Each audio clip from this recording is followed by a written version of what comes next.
안녕하십니까. 1학년 7반 1번 공민기입니다. 제가 오늘 소개할 인물은 조선 최고의 과학자 장영실입니다. 장영실이란 인물은 누구인가? 장영실은 동련에서 출생하였습니다. 앙부일구, 자경루, 혼천이, 간이 등 조선의 전문대에 설치한 가장 중요한 관측기구를 만든 조선 세종시대 최고의 과학자입니다. 생물연은 미상입니다. 장영실을 선정한 이유: 당시 시대상 신분차별이 있었음에도 불구하고 자신의 능력을 인정받아 노비에서부터 종상품까지 신분 상승한 것이 대단하다고 생각하였고, 어떤 발명품을 만들었는지도 궁금하였습니다. 또한 과학적 진로를 생각하고 있는 저와 가장 관련이 있는 인물이기 때문에 조선 최고의 과학자 장영실을 선정할 가치가 있다고 생각하였습니다. 당시 시대 상황: 조선의 정치는 양반 관료인 사대부들만 정치적 의사에 참여할 수 있었으므로 조선에는 신분제 차별이 있었다는 것을 알 수 있습니다.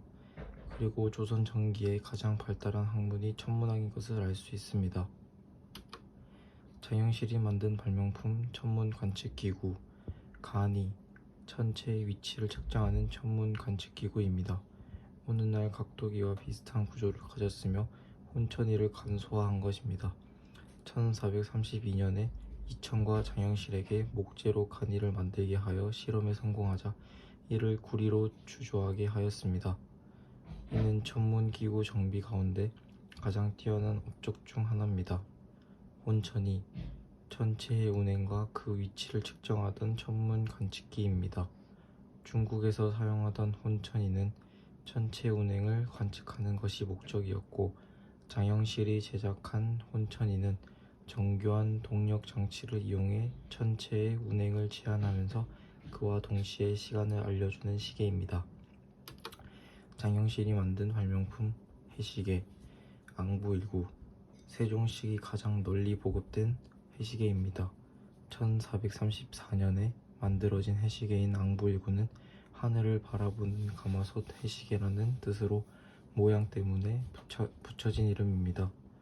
햇빛에 의해 그림자가 생겼을 때 그림자의 위치로 시간을 측정하는 장치로서 수형면이 오목한 방구형이 특징입니다. 또한 시각은 12지신으로 표현하여 백성들이 쉽게 시간을 읽을 수 있었습니다. 현주일구, 휴대용 해시계입니다. 1437년에 만들어졌고, 북쪽 기둥에서 아래로 매달린 구슬을 이용하여 해시계의 수평을 잡고 남쪽의 둥근 못에 지남침을 이용해 기기의 남북 방향을 잡습니다. 시반 양면에 시각 눈금을 새겨놓고 시반에 맺힌 실 그림자로 시간을 측정하였습니다. 시반의 윗면은 봄에서 가을까지, 아랫면은 가을에서 다음해 봄까지 사용하였습니다. 정남일구, 지남침 없이 남쪽을 마치는 해시계입니다. 1437년에 제작되어 다른 해시계와 달리 지남침을 쓰지 않고도 남북의 방향을 확인할 수 있었기 때문에 남쪽을 가리켜주는 해시계라는 뜻으로 이름 지어졌습니다. 크기로 보아 휴대용은 아니었을 것으로 추측되었습니다. 장영실이 만든 발명품 물시계, 자경루, 물시계의 일종으로 자동으로 시간을 알려줍니다. 항아리에 물이 차서 흘러내리면 살대가 점점 떠오르고 그게 구슬들을 움직이게 해서 그 구슬이 인형의 팔꿈치를 건드려 종이 울리게 하는 방식입니다. 수압을 조절하기 위한 물통 4개와 시간을 측정하기 위한 실린더를 넣은 물통 2개를 두어 오차를 줄이고 노력했습니다. 옥루, 천상 자동 물시계입니다. 옥루는 지금 남아있지 않아 아쉽게도 그 형태를 완벽히는 알 수 없습니다. 옥루는 자경루와 같은 물시계 장치뿐만 아니라 태양의 운행 등 천체의 변화를 보여주는 장치까지 있는 천문시계입니다.